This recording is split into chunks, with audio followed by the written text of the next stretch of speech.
My name is Eleanor Hart, and the night my husband said I never considered you my wife, get out of my house.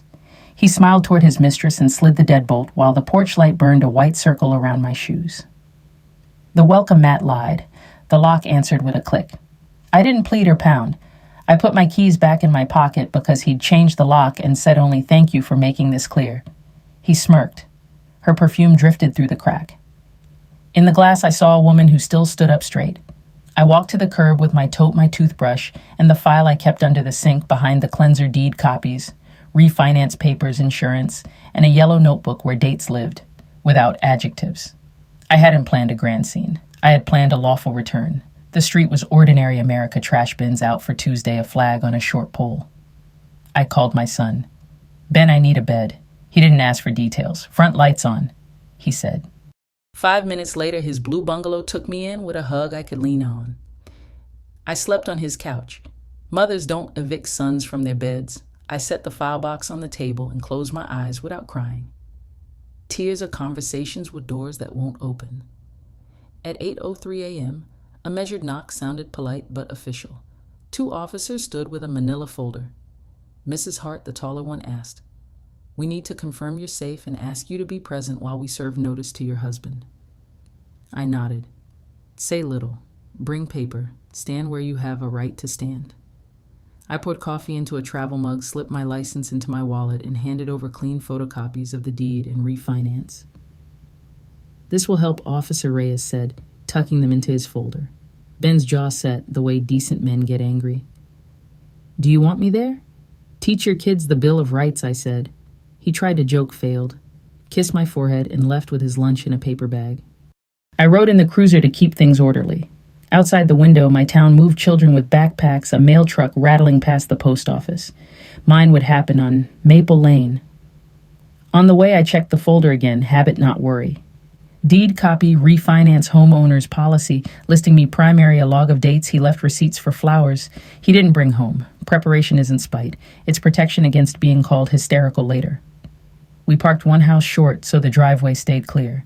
I stood on the sidewalk, the public right-of-way, while the officers walked up the path. The geranium pots sat empty for winter. The doormat still said, "Welcome."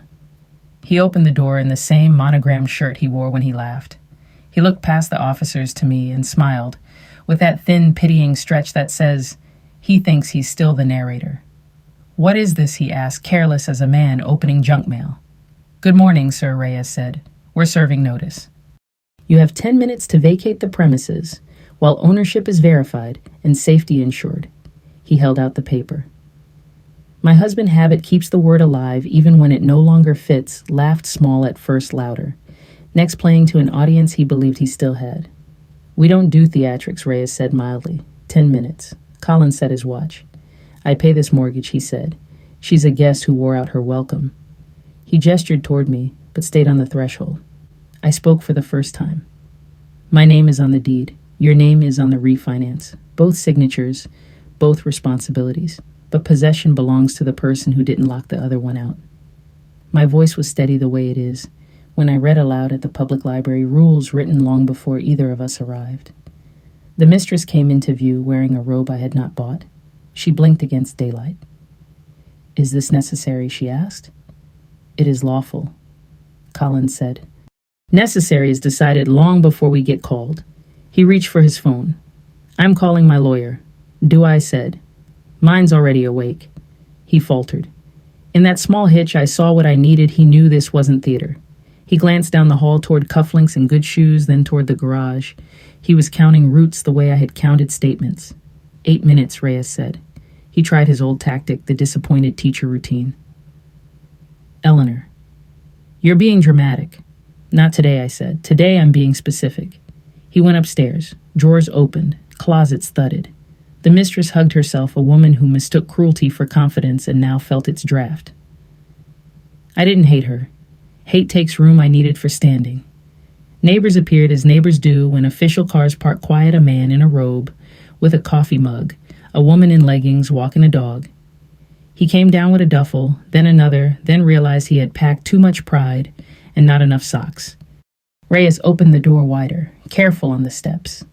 As he crossed the threshold, I looked him in the eye for the last time as a wife. Young and eager, bored and mean, clever and careless, all the versions of him layered like siding under paint. He waited for a parting shot. I gave him none. Silence administered correctly is a verdict. He passed me on the sidewalk with a half-laugh that died unclaimed. The mistress hovered torn between staying in a house that wasn't hers and following a man freshly reminded of that fact. I turned to Reyes. "Will you post the notice? We will," he said, taping the paper where the sun would find it. That was the last time he laughed. He didn't know I had prepared everything. He only knew that for once the world respected the woman he dismissed. I stepped onto my own porch and took a breath that tasted like cold paint and relief. The mat still said welcome. This time it wasn't lying to me. I didn't cheer when the door shut behind him. I did what women of my generation do when weather changes. I made a list. The officers waited while I walked through the first floor, noting what was mine by purchase and what was ours by years. Nothing dramatic, just a calm inventory. Photographs the cedar chest my father built the quilt. My mother pieced from church dresses the kitchen mixer I bought with green stamps in 1979. I took cell phone photos room by room, panning slowly so dates and condition would be plain if anyone ever needed proof. Officer Collins initialed the top page of my list with the tidy signature of a man who knows paper can hold a door open better than a shoulder. "Locks?" he asked. "A locksmith is 10 minutes away," I said. "Ms. Kaplan keeps a card for everything, and I had kept hers." I stepped onto the porch to call. The January air had that thin brightness that always fools you into thinking it's warmer than it is. Across the street, Marietta stood in her doorway with a sweater thrown over her nightgown. She didn't wave. She put her hand over her heart and stayed like that, a small salute between women. The locksmith's van arrived with a cheerful jingle of parts. He worked quickly, explaining as he went a habit people have when they want to be kind without prying. "Deadbolts get tired," he said. "They like to be turned by people who mean to be there." I signed the receipt and filed the carbon copy with my list. I kept one new key for myself, one for Ben, and one for Ms. Kaplan sealed and labeled in my fireproof box. A spare for the neighbor is hospitality. A spare for the lawyer is insurance. Inside, Reyes posted the notice on the inside of the door as well, then took a photograph of it for the record. If he returns without consent, he said, call us, not him. Do not negotiate at the threshold. I won't, I said. I had already used all my words on that threshold the night before. There are only so many a person gets, and I wanted to save mine for better rooms. When the officers left the house, made its small house noises, the hum of the refrigerator, the click of the furnace settling. It felt like a place that had been held open and was finally allowed to exhale. I brewed coffee and drank it at the kitchen table where we had paid bills and signed permission slips, and once long ago traced Ben's hand for a turkey he colored with 8 crayons. The table had dents from decades of plates and elbows. It would hold the way ordinary things do when people don't. I called the insurance company. Primary named insured, the representative asked. Eleanor Hart. Good, she said. We'll note the occupancy change and add a lock replacement rider. Her voice was brisk but human. People who work phones hear more of a town than pastors or mayors. They know where the water rises. She emailed a confirmation while we were still on the line, and I printed it and slid it into a sleeve. Next, I contacted the utility companies to require dual authorization for changes. No stop orders without my consent, I said. Email and text confirmation on any request. I set up 2-factor verification like Ben had been telling me to do for years. A password isn't pride. It's a door you get to keep. By noon, I had arranged for an appraisal of the household contents and a walkthrough with Ms. Kaplan for the next morning. She preferred daylight and fresh coffee when people made hard choices. Bring your log, she texted. We'll draw a narrow road you can drive even in a storm. I ate lunch, standing up last night's leftover chicken salad wrapped in a tortilla because sitting felt like stopping too soon. Then I carried a banker's box from the closet to the dining room and labeled it with a thing I never thought I would write in my own house, pending. Into it I put the cufflinks I had bought him for our 20th the watch. He said he needed to look the part at work, a stack of framed photos from vacations where I smiled more than I remember now. I wasn't being cruel. I was being neat. If the day came when a judge or mediator asked us to divide the life we had mixed, I intended to present it as if I respected both the court and myself. The doorbell rang. The mistress, no point pretending I didn't know her name, but I won't give it to you, stood on the porch with a canvas tote and a look that reminded me of stray dogs in winter, more hope than sense. He left his charger, she said, and a jacket. I opened the door just enough to keep the warm air in. There is a notice posted. Any items he needs can be scheduled for pickup through my attorney. No ad hoc collections. I didn't mean, she began. I know I said and I did. Most of us don't mean to be unkind. We mean to be loved. Take care of yourself. I added a sentence that sounds bland until you're old enough to know how much work it is. After she left, I sat on the bottom stair and let the feeling of the house come up through my spine. If you've ever lived a long time in one place, you know a house is a choir of hours. This one held Ben's first day of kindergarten shoes, the long summer of the broken air conditioner. When we slept downstairs the Thanksgiving, we ate late because he forgot the yams, and I pretended not to mind. It held the ordinary decency I had offered as a floor. And it held a new thing, the boundary where I stood. Ben called between classes. How's your day, Mom? Administrative, I said. He laughed, a soft sound in a hard day. Want me to pick up dinner tonight? Let's keep it simple. Soup and grilled cheese. Comfort that doesn't ask for conversation. Done, he said, proud of you. Be proud of us, I said. We're doing this like grown-ups. In the afternoon, I drove to the credit union to update the safe deposit box record with the new locks, invoice, the insurance writer, and the posted notice photograph. The clerk slid the slim drawer toward me and turned away politely while I arranged papers. Small rituals matter when the big ones fail you. I signed and dated the envelope flap. People think revenge is fire. At my age, the good kind is order. On the way home, I stopped at the hardware store for fresh smoke detector batteries and 2 motion lights for the side yard. The young cashier asked if I needed help installing them. I've been keeping a house since you were a glimmer, I said, and we both smiled. At home, I screwed them in and tested the beam. It snapped on clean and bright. Let there be light is a prayer and an instruction manual. At dusk, I sat at the kitchen table with my notebook and wrote the day in clear lines. Served notice at 8:15. Locks changed 9:05. Insurance rider added.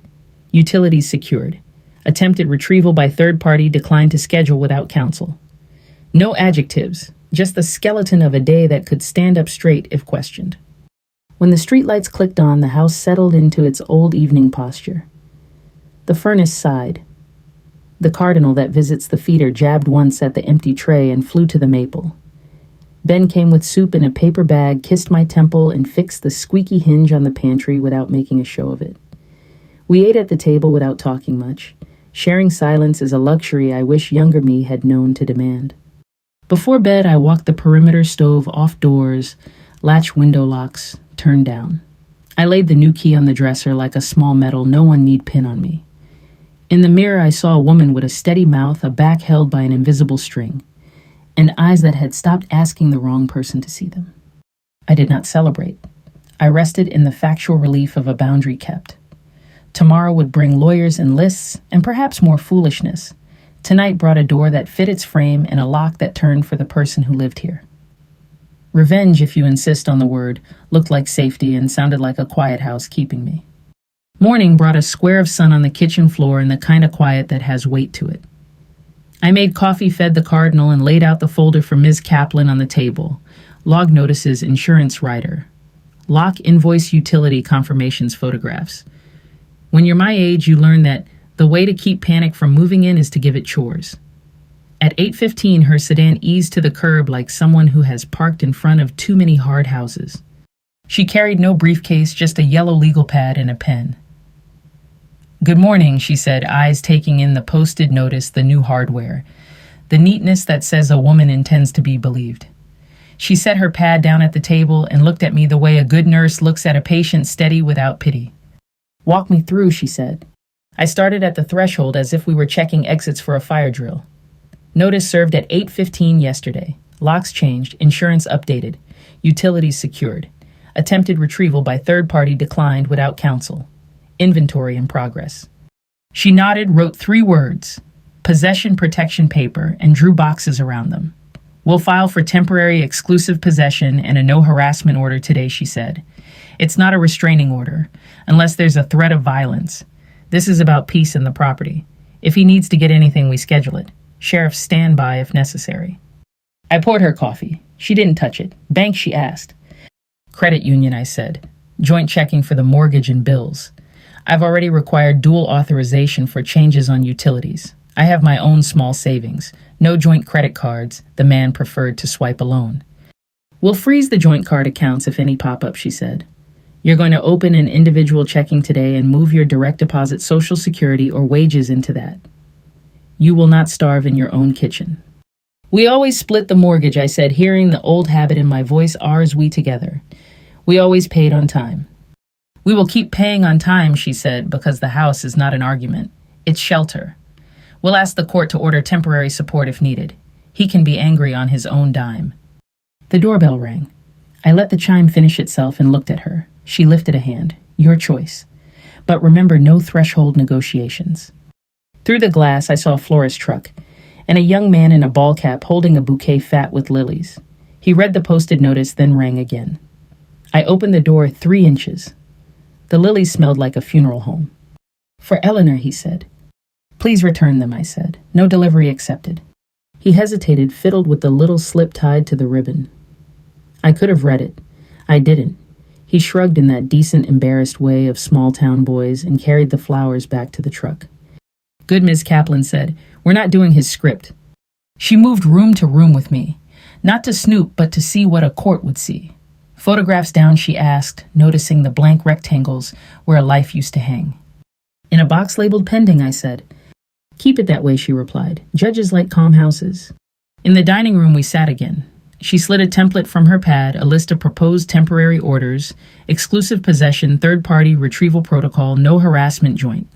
Account transparency, continued payment of mortgage. No asset transfer without notice, and a mutual order not to disparage in front of family. He'll violate that last one, she said dryly, but the paper matters. My phone buzzed where it lay face down. 3 missed calls, then a voicemail from a number that used to be him, and now felt like a stranger wearing his shoes. I let the voicemail sit. The log didn't care about urgency. It cared about entries. Let's go file, she said, dressed like a person who takes herself seriously. I put on dark slacks, a sweater with no pill shoes I could stand in for hours. At the courthouse, we moved through the hallway that smells like old floor wax and new worry. The clerk at the family window had lipstick too bright and eyes gentle as a Sunday school teacher.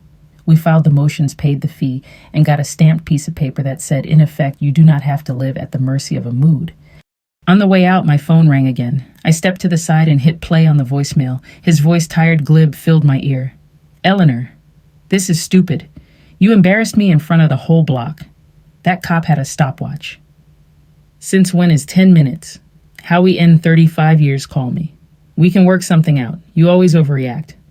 I handed the phone to Ms. Kaplan. She listened, wrote the time, and said, good. That's his tone on the record. You're not calling back. We stopped at the credit union next. I opened the individual checking, moved my direct deposit, left the joint account funded for the mortgage and utilities for now. 2 signatures on any withdrawal over $200, I told the teller. She looked at the posted note on the account and said, already set. The teller had the brisk kindness of people who know the difference between privacy and loneliness. By mid-afternoon, the judge signed the temporary orders. The sheriff's office called with a pickup window for personal effects, Saturday between 9 and 10 with a deputy present. He can bring 1 person to carry, the dispatcher said. No commentary. If there's a dispute over an item, it stays. I texted Ben the schedule. He sent back a thumbs up, and then a minute later, do you want me there? I thought about it and wrote, yes, but we let the deputy run it. He replied with a heart. At 3, my phone pinged with screenshots from Marietta. Your front yard just hosted a performance, she wrote. She had captured him standing on the sidewalk, arms spread, talking at the house as if it were a camera.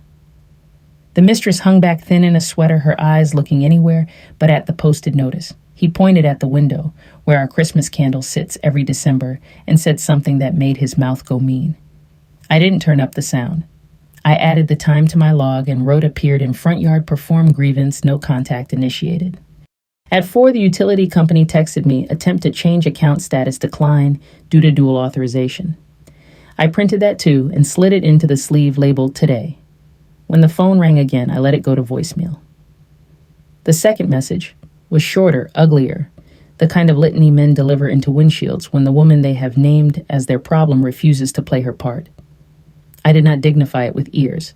Kaplan said, "Keep it. Don't keep it in your head." Ben arrived after school with a new door camera in a box, and the look sons get when they want to fix what can't be fully fixed. "It'll alert your phone," he said. We mounted it together, him on the step stool, me steadying. The blue circle lit and blinked alive. "Technology," he said, as if the word could bless us. At supper, we ate soup again. Across the table, he asked, "Do you feel safe?" Not as a man asking if he needs to stay the night, but as a child asking his mother to tell the truth. "I feel accurate," I said. Safety is what accuracy feels like. After he left, I took my notebook and wrote the day without adjectives. Filed for possession and no harassment granted. Bank account opened. Sheriff's standby scheduled. Utility change attempt blocked. Public performance observed by neighbor, no engagement, voicemails preserved. Then I wrote one more thing in small letters at the bottom of the page, kept the house kind. I wiped down the counters, left a lamp on in the hall, and placed a book face down on the arm of the chair, the way I always have. A home is not a showdown. It is a place that receives you without humiliation. The revenge, if that's the word you need, is that he won't set its weather anymore. Saturday arrived gray and crisp, the kind of morning that feels like a freshly ironed shirt. I put on jeans, a denim jacket, and shoes I could stand in. Ben came at 8:30 with coffee, and that watchful, calm, good teachers have. The deputy pulled up at 8:57, right on schedule, lights off, presents on. "Morning, ma'am," he said, checking his clipboard. "Pickup window, 9 to 10. One person to assist him. If there's disagreement over an item, it stays. You don't engage, just point to your list." "My list knows the house better than I do," I said, handing him a copy. He smiled like a man who has seen too many mornings start without paper. At 9:01, my husband turned onto Maple Lane in a sedan he used to call ours, and last night must have called mine. He parked at the curb and sat a minute, composing the face he wanted to wear. He had a helper, his brother, who has always preferred a good grudge to a good breakfast. The mistress did not come. I felt a small, unreasonable mercy for her absence. They approached the porch with that sideways swagger men adopt when they want the world to think they're walking away from trouble, not toward it. The deputy greeted them, read the rules again, and opened the door. I stood in the hallway out of the path, Ben beside me, arms folded. The house inhaled strangers and did not flinch. We started in the bedroom. Clothing, toiletries, work boots, personal documents, the deputy said, checking boxes like a flight attendant calling out exits. My husband pulled open drawers with the authority of a man who believes furniture remembers him. He grabbed shirts and the shave kit I had packed in the pending box. When he reached toward the top dresser drawer, I said, "Not that one," and pointed to the list. Jewelry gifted to me by my mother and grandmother, he knew it. We both did. He tried charm first. "L," he said, a nickname from a decade that smelled like baby shampoo. "Don't do this." The deputy lifted a hand. "Sir, please address me or your helper, not her." He reached for the jewelry anyway. Ben stepped forward, not fast, not loud, just present, and the deputy inserted himself like a doorstop where a door might slam. "Item in dispute," the deputy said. "It stays." My husband laughed, a short sound. "Fine. Keep the rocks." He slammed the drawer closed harder than he needed to. The mirror rattled, but held. In the closet, he reached for the leather jacket I had bought him for our 20th anniversary. "Pending," I thought, picturing the tidy box on the dining room table. "Gifted to him," the deputy asked. "Purchased by me as a gift," I said, "but I'm not fighting over a coat." I lifted it down and handed it to the brother. The brother took it without thanks. Generosity is easier when it isn't mistaken for surrender. In the hallway, they paused at the family photos still missing from the wall. "Where are the pictures?" he asked. "Stored safely," I said. "They'll be addressed later." He shook his head with that performative sorrow people use when they want to claim a virtue they didn't practice. "After everything I did for this house." "Sir," the deputy said quietly, "let's keep moving." In the garage, he reached for the toolbox. "Shared," I said. "We built a life with these tools." The deputy nodded. "Non-essential items remain until division is ordered." My husband picked up the fishing rod he took to the lake with Ben when Ben was small. He looked at my son then, an expression flickering across his face that might once have been softness. "You want this?" he asked. "It's yours," Ben said, "but you'll check out with the deputy." A minute later, his brother tried to carry out a small safe. that was bolted to the concrete. The deputy didn't raise his voice, he raised a finger. That stays. Legal documents are not impulsive decisions.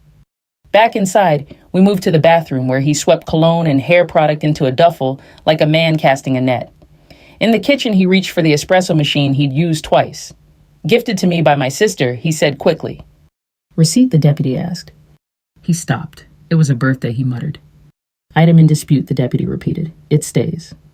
He was unraveling in small ways that men think don't show a tight jaw, a bag packed sloppier than his usual a joke, started then aborted. He wasn't used to rules that didn't bend toward him. He walked to the picture window and looked out at the maple. I stood in the doorway, hands at my sides, and let the silence sit between us like a witness. At 9:42, the deputy said 18 minutes. We returned to the bedroom to zip the duffels. He grabbed one more thing, cufflinks in a small box, the ones with tiny anchors I'd chosen on a July afternoon when belief was still easy. Pending. I thought but said nothing. Let him have the anchors. He needs something to reach for. In the living room, he paused at the book on the chair arm, the one I'd left face down last night. He picked it up, then put it back exactly as it was. It was the most careful thing he'd done all morning. We met at the threshold. The deputy reviewed the list, checked off items, and had him sign the pickup log. My husband scribbled his name with a flourish that looked like defiance and felt like panic. This is ridiculous, he said to the air. Lawyer up L. I'll make this expensive.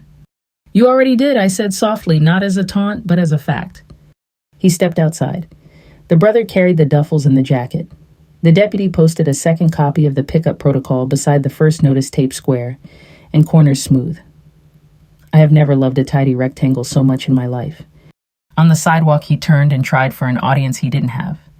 You'll regret this, he said. I looked past him to the maple, to the quiet street where a woman in a visor walked a beagle to Ben, standing with his hands in his pockets the way his grandfather used to stand when a job was nearly done. Regret is for the things we didn't prepare for, I said. I'm done with that. He shouldered the duffel and walked to the car. He didn't slam the door. He closed it like a man who suddenly remembered things can break. After they left, the deputy handed me my copy of the log. You did fine, he said. Keep the paper. Call us if he returns without coordination. Ben and I stood in the hallway for a minute, listening to the house find itself again. How do you feel, he asked. Like a woman who didn't let a storm take the roof, I said. We laughed a little, not because anything was funny, but because relief sometimes sounds like laughter trying to remember how. We made grilled cheese at the stove like we used to on snow days. Butter hissed, bread browned, normal as a blessing. While we ate, my phone buzzed the court date for the temporary orders hearing. I put it on the calendar and texted the time to Ms. Kaplan. She sent back a thumb and 3 words, bring your log. In the afternoon, I walked the yard. The motion lights clicked on and off, as if nodding their approval. At the curb, the trash can waited for pick-up ordinary among ordinary cans. Revenge the word, people? Like to hang on. A day like this felt too dramatic and too small. What I wanted and what I had was something steadier consequence. I went inside and wrote the day sheriff's standby, completed without incident. Items retrieved: clothing, boots, shaved kit jacket, fishing rod, cufflinks. Disputed items retained. No threshold negotiations. Threat implied. A financial pressure documented. House remained kind. When the streetlight flicked on at dusk, I turned the porch lamp on too. The welcome mat lay where it always had, letters slightly worn, still telling a truth that finally included me. I locked the door, not to keep a person out, but to keep a life in. Monday opened like any other in our town flag at the post office, just clearing the poles, school buses, yawning yellow at stop signs. But the week felt different because paper had started to move on my behalf. Ms. Kaplan texted at 7:12. Hearing at 10:30, courtroom B. I ate oatmeal, put on the sweater that doesn't pill, and tucked my log into a neat folder with tabs, timeline, financial property, communications. Old librarians don't retire their systems. We just apply them to harder books. In the parking lot behind the courthouse, I recognized 3 cars from Sunday services and a truck with a ladder rack I knew from a local contractor. People's lives don't stop when yours is being measured. They stand in line beside you with building permits and name changes and the paperwork of living. Inside, the hall smelled like floor wax and the ghost of someone's cologne. I found courtroom B and sat on the wooden bench that has watched 1,000 promises get corrected. He arrived late carrying a leather portfolio that made a show of competence. His brother hovered behind him like a shadow that had learned to talk. He looked past me, the way a man looks past a mailbox that used to hold his checks. The mistress did not come, another small mercy I didn't waste by naming. The judge was the kind of woman who wears her hair away from her face and expects sentences to do the same. She read quickly, asked efficiently, and did not smile for anyone's benefit. We are here on temporary orders regarding exclusive possession, harassment, utilities, and non-disparagement, she said. Counsel. Ms. Kaplan stood. Your Honor, my client was locked out of the marital residence after 35 years of marriage. She maintained possession, documented the lockout, secured the property, and promptly sought relief. We asked for exclusive possession pending further proceedings, a no harassment order, maintenance of mortgage and utilities as historically paid, and a temporary order restraining both parties from asset transfers and disparagement.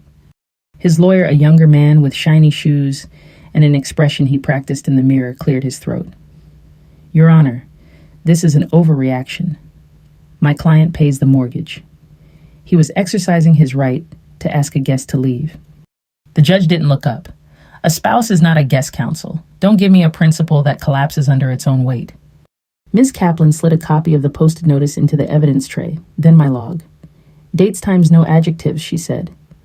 The judge scanned, circled with her pen, and looked at me. Mrs. Hart, did you change the locks?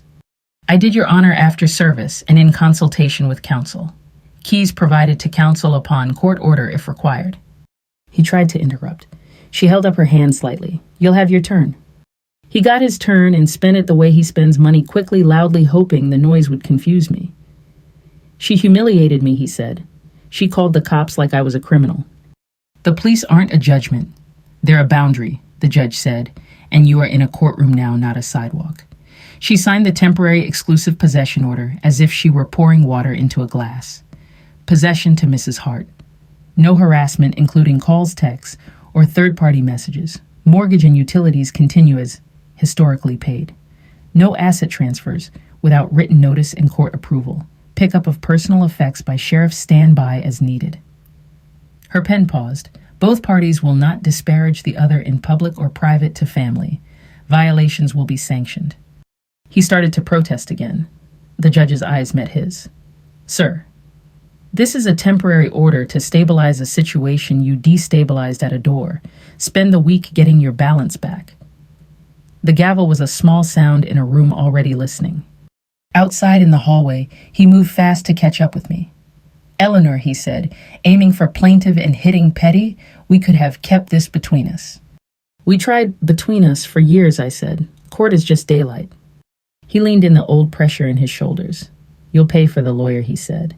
You'll bleed yourself dry to keep up this act. Kaplan stepped between us, with all the gentleness of a step you trust on ice. This conversation is over, she said. All communications go through counsel. She turned to me. Go home. Make tea. Let the order do its job.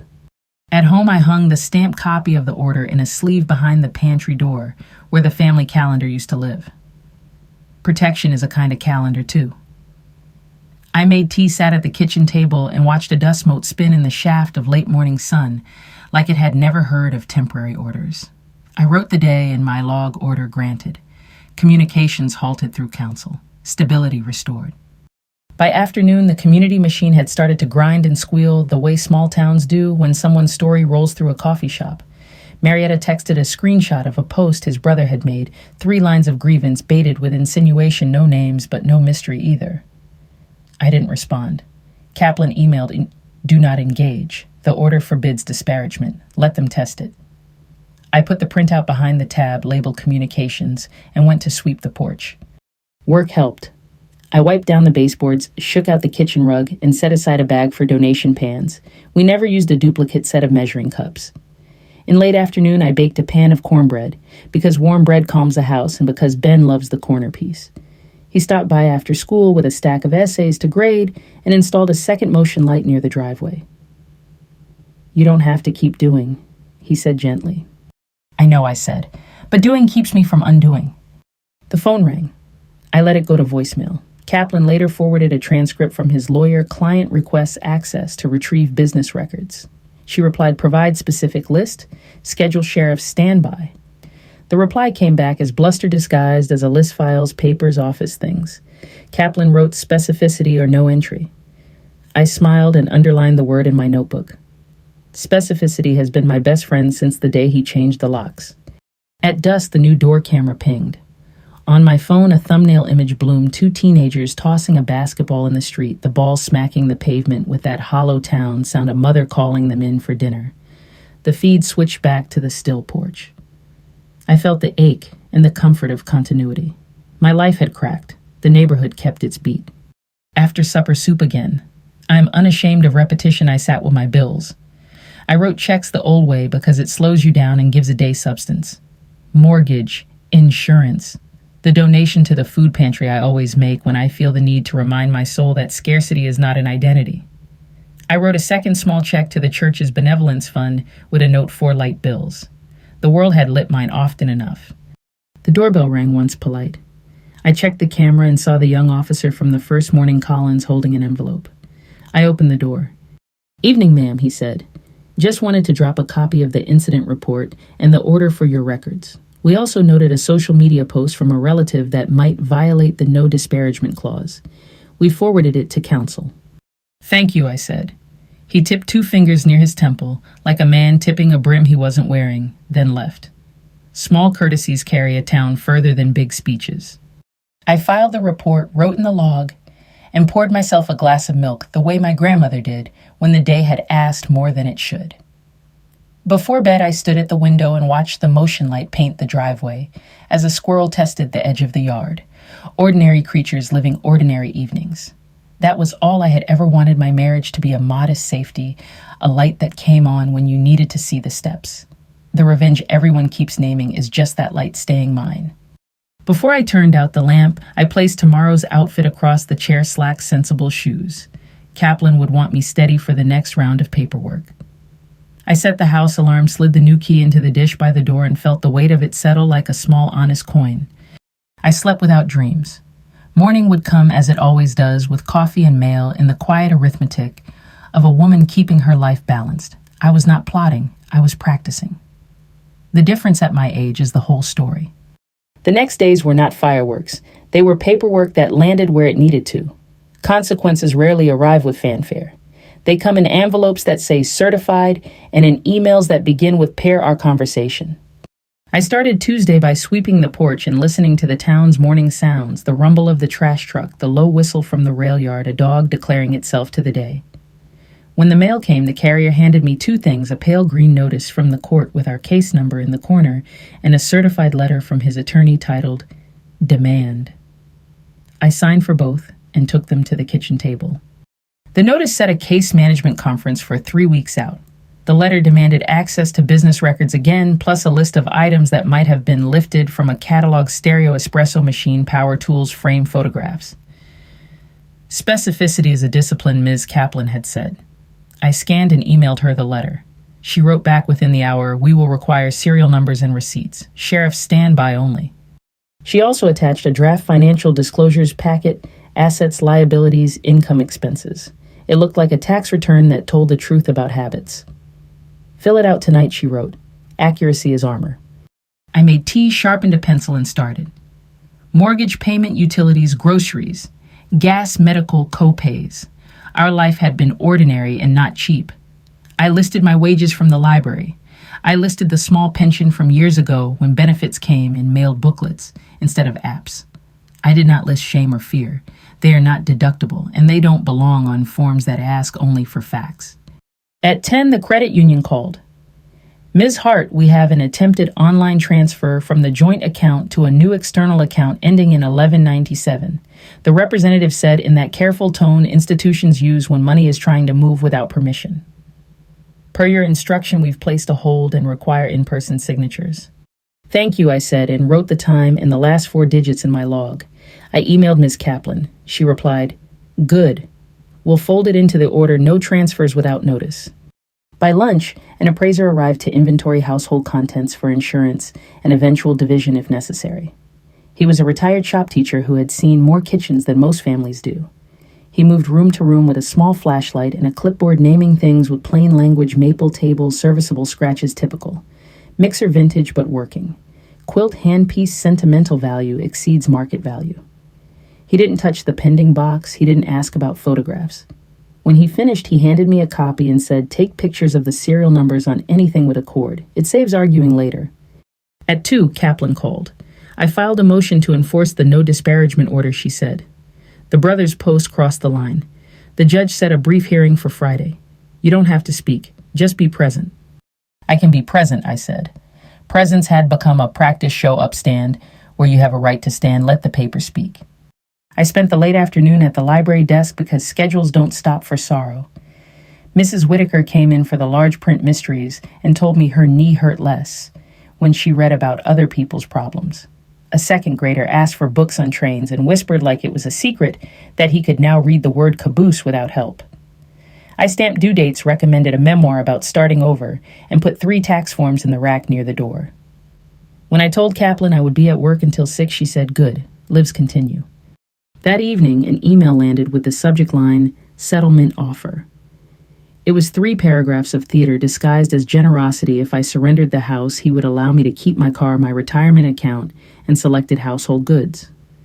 Ms. Kaplan's reply was a single-sentence offer rejected. Client retains possession pursuant to temporary order. She CC'd his attorney and me. I felt steadier than I expected, as if my spine had borrowed the pen's firmness. Wednesday morning brought a small, sharp test. The door camera pinged just after dawn, his brother on the porch, with his phone held out like a badge, narrating to whoever watches men narrate their own injuries. I did not open the door. I called the non-emergency number and logged the time. Officer Collins came by, spoke to the brother through the screen, and watched him leave with a bored professionalism that felt like civic love. Later, Ms. Kaplan filed the incident under pattern, a legal word that is just a nicer way of saying, "We know you by your repeats." By Thursday, things shifted. His attorney sent an email in a new tone. "My client proposes a mediated discussion regarding the house and property." Kaplan answered, "We will mediate after full disclosures. Provide bank statements, retirement account balances, and proof of income. Paper first, then talk." I imagined him somewhere with a calculator and a headache, learning the math my grandmother taught me with green stamps. You do not get more just because you want it. That afternoon, I drove to the church to drop off canned goods for the pantry. The fellowship hall smelled like coffee and floor cleaner. The card table by the door overflowed with peanut butter and soup. Pastor Helen pressed my hand and said, "We're praying for peace with teeth." I liked that peace that could bite down on something and hold it. Friday's hearing on disparagement lasted 10 minutes. The judge looked at the printouts, raised an eyebrow, and said, "Take it down. Everyone will keep their opinions where they belong unsaid." She wrote a small sanction on the order, $50 payable to the clerk. It wasn't about the money. It was a chalk line on a field where a man thought he could drift. Outside the courtroom, his brother muttered petty. Kaplan didn't bother to answer. She turned to me and said, "Next, financial disclosures." We got them the following Tuesday: bank statements that looked like a story told in gas receipts and bar tabs, an account I hadn't known about opened 2 months before the lockout, a credit card with charges that lined up with dates in my yellow notebook hotels, on weeknights, flowers, in months when he forgot our anniversary. "We'll subpoena the account owner info and the statements behind the statements," Kaplan said. Nothing dramatic, just the trail. That night, I sat at the kitchen table and copied numbers into columns. I am not a forensic accountant. I am a woman who can balance a checkbook by hand and remember which month the water bill climbs. The math did not lie. I felt no thrill. Only the quiet confirmation that truth, like yeast, keeps working whether you watch it or not. Ben came over with his laundry not because he needed me to do it, but because some habits feel like a vote for ordinary life. We folded towels together and watched a ball game with the sound down. At a commercial, he said, "Do you ever miss anything?" I thought about the jacket I gave away, that he never wore the way our front steps used to fill with shoes at Thanksgiving. The brief early years when coming home felt like a promise kept. "I miss who I was in the parts that were good," I said, "but I don't miss making myself small so those parts would fit." He nodded. "That's a clean answer," he said. We ate cornbread, and he took the corner piece because he always does. The following morning, the credit union called again. "We've declined a cash withdrawal attempt over the limit without dual signatures." I thanked them and logged it. Kaplan moved to include it in a motion for temporary support, arguing that the pattern posed a risk to stability. "You cannot be punished for staying house," she said. The law likes roofs. That afternoon, I sat in my living room with the sun on my knees and wrote 3 sentences that had taken me 35 years to be ready for. I wrote, I am not a guest. I am not an errand. I am the person whose name is on the line. Then I copied them once for my notebook once.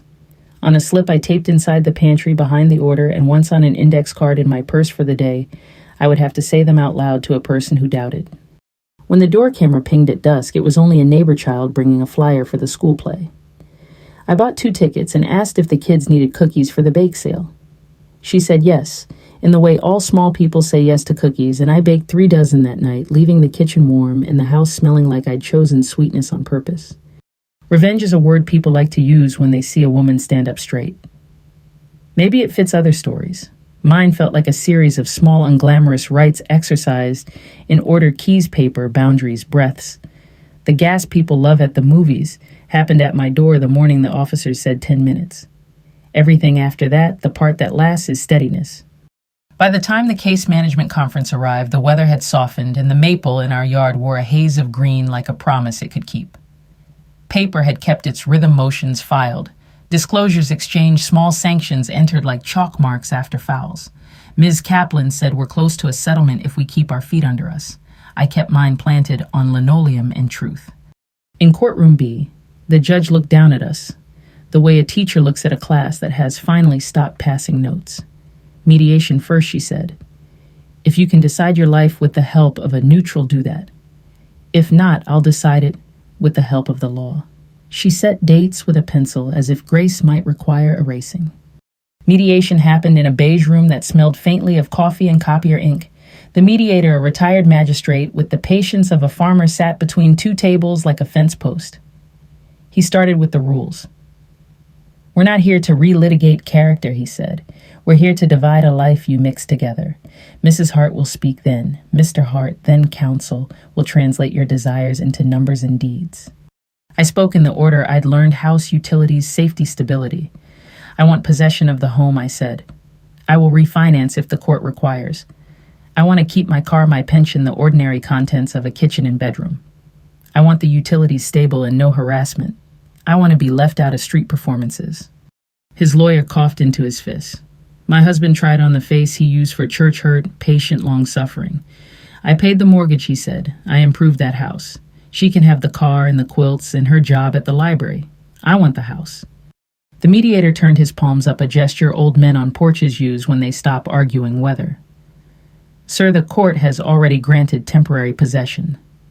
The question now is whether you will continue to spend money insisting on something the facts resist. Then he turned to Kaplan. What numbers help? Kaplan slid a spreadsheet across the table. Columns need assumptions on us.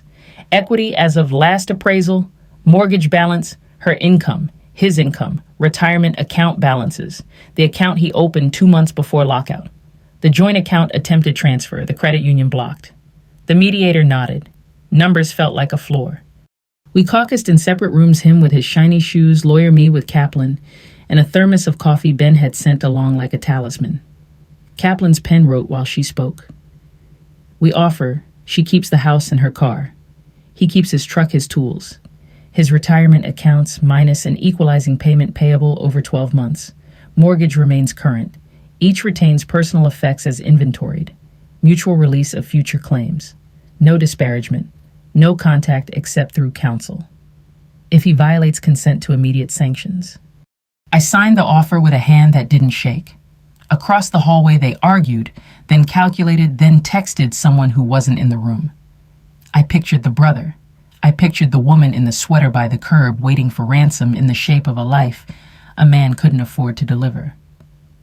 After 40 minutes, the mediator returned with a counteroffer that sounded like a wish, dressed as a number.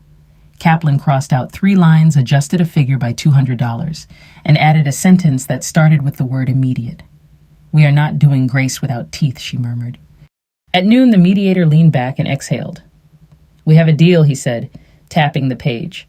My husband stared at the table like the tabletop owed him something. You'll regret this, he said, not to me, but to a piece of wood. I knew that tone. It was the sound a man makes when the math refuses to flirt. We signed. The mediator walked the papers to the judge's chambers. An hour later, a stamped copy returned order, approving settlement. Kaplan tucked it into a sleeve and patted the folder the way you pat a dog that has done its job. You go home, she said. I'll file the refinance motion and coordinate the equalizing payment schedule. Direct deposit first of the month. If he misses, we move for enforcement. Home felt like a place I didn't have to apologize to. I stood in the doorway, hand on the jamb, and whispered thank you to no one and to everyone, officers who knocked with measured hands, clerks who stamped papers, square judge who liked sentences that held. I set the order behind the pantry calendar and wrote the date on the tab. Then I made a pot roast because meat that falls apart with a fork is what you cook after a hard day that didn't destroy you. The equalizing payment arrived on the first business day of the month, an electronic ping in my individual checking, not a windfall. A tether cut one deposit at a time. I set up an automatic transfer from the joint account to cover the mortgage until the refinance cleared, then took a stack of forms to the credit union and signed my name in the boxes that asked for it. The loan officer, a woman with a cardigan woven in small diamonds, said, "Your credit stands on its own just fine." I swallowed a foolish lump in my throat and signed again. Around town, the noise quieted. The brother took down his post. The mistress stopped appearing in screenshots. The door camera caught only packages, church ladies, and kids selling mulch for the band trip. Word got around the way it always does. The house stayed where it was. The keys stayed on my ring. The man moved to an apartment complex near the highway with balconies that faced the parking lot. Marietta reported seeing him once at the grocery store buying frozen lasagna and a single dinner plate. He looked like a person living between commercials, she said, without relish. I didn't gloat. I took muffins to the church pantry and helped Pastor Helen set up folding chairs for a grief group that always needs more room than the calendar predicts. On Tuesdays, I staffed the tax forms table at the library and pointed people to the right lines. On Thursdays, I watched my neighbor's granddaughter after school so she could take the late shift at the hospital of trade we called the economy of small mercies. One evening, the door camera captured him standing at the curb, hands in his pockets, looking at the maple as if it owed him leaves. He didn't step on the sidewalk. He didn't approach the door. He just stood in the blue of after supper and then walked back to his car when the motion light came on. I saved the clip and wrote the time in the log without adjectives observed at curb no contact. Kaplan wrote back, "Thank you. Pattern ends when it stops repeating." When the refinance cleared, I brought home a single cupcake from the bakery, white cake, white frosting, one candle. I lit it, sat at the kitchen table, and sang nothing. Then I blew out the candle and laughed at myself for having bought it. It wasn't a celebration so much as a punctuation mark, a period where a comma used to keep me waiting. Ben came by with the flyers for his students' spring concert and stuck one to my fridge with a magnet shaped like a cardinal. We ate stew and watched the local news where the stories were small and human. A fire department rescuing ducklings from a storm drain, a fifth grader who won a spelling bee with the word perseverance. "You did that one," Ben said, nodding at the TV. I shook my head. "No," I said. "We did boundaries. Perseverance is what the day did without us." After he left, I sat with my notebook and wrote a list not of tasks, but of truths I wanted on one page. Where I could see them, I did not burn down a house. I kept it from being taken. I did not call men to fix a feeling. I called them to witness a deed. I did not win against a person. I prevailed for a place. If that is revenge, it is the quiet sort the law recognizes consequence with paperwork. On a Saturday morning in late spring, I took a folding chair to the curb for the neighborhood yard sale. I priced extra kitchen gadgets and a box of paperback mysteries at $1 each. The town came by in slow motion, strollers, retirees, teenagers needing cash and independence. A woman about my age stopped at the table and touched the quilted pot holder on top of a pile. "You're the one with the house," she said softly, not as gossip, but as admiration wrapped in caution. "Good for you." "Good for the house," I said, and we both smiled at the grammar of that. That afternoon, I walked the rooms with the appraiser's inventory and a pen checking off items that were now settled. Not because the court said so, but because the dated table's still here, mixer still faithful, bed still mine to make neat or leave messy. I stood at the threshold that had once been a stage for humiliation and saw only a place to wipe your feet. When evening came, I turned on the porch light. The welcome mat lay steady. I locked the door, not with triumph, but with the muscle memory of a woman who intends to sleep. The maple out front had been busy. The driveway was freckled with the tiny spinning seeds that promised more maples later. I swept them into a neat pile, then let a few scatter where they wanted. Some things you control. Some things you let the wind decide. I wrote the day mediation completed, settlement approved, refinance closed, payment received. Then I wrote a last line just for me, peace kept. It looked small on the page and felt enormous in the room. Spring settled in like a woman finally claiming her chair, no fuss, just presence. I planted petunias in the porch box and watched the maple try on its full green dress. On Sundays, I found myself standing a little straighter when the hymn called for it.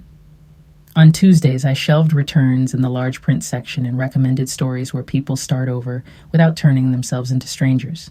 Paperwork thinned to an occasional envelope. The door camera mostly caught kids riding scooters and a calico cat that patrolled the neighborhood like it had a beat. One afternoon, Pastor Helen asked if I'd give a short talk at the church's Life Skills for Grown Folks series practical sessions on Will's powers of attorney and the art of politely saying no. You have a good way of not hating anyone, she said. Teach that with the paperwork. I laughed because I don't always live up to her compliment, but I agreed. I brought my yellow notebook and a stack of empty folders. I told 15 women and 3 men what Ms. Kaplan taught me right, without adjectives, keep copies, log times, trust the boring work. Then I added, what the officers taught me, don't argue at thresholds, call for help early. Let professionals stand in the hard places with you. Finally, I told them what the house taught me, a boundary is a kindness when you keep it firm.